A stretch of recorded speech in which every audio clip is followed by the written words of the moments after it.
So a really good tip for people watching, if you've stayed with us, we've not bored you to death. Vaseline or petroleum jelly on your gaskets, all the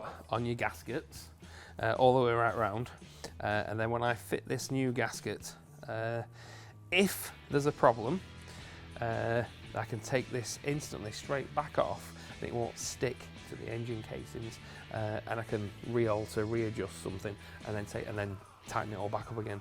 And it's just a little tip for anybody who's as tight as me who doesn't want to use that many gaskets.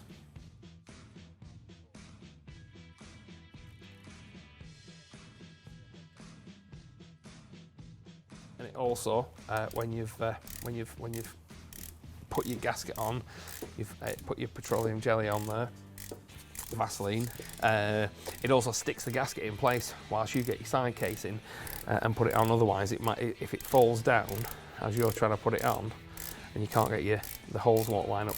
But with the petroleum jelly on there, and with the petroleum jelly, it's completely inert, and anything that goes to the inside will mix with the oil. As soon as the oil gets hot, that'll mix with if you put maybe a different grease in there or something like that, the grease might, to stick it on with, the grease might not mix with the oil, the particular oil, the gear oil that you're actually going to put inside of there.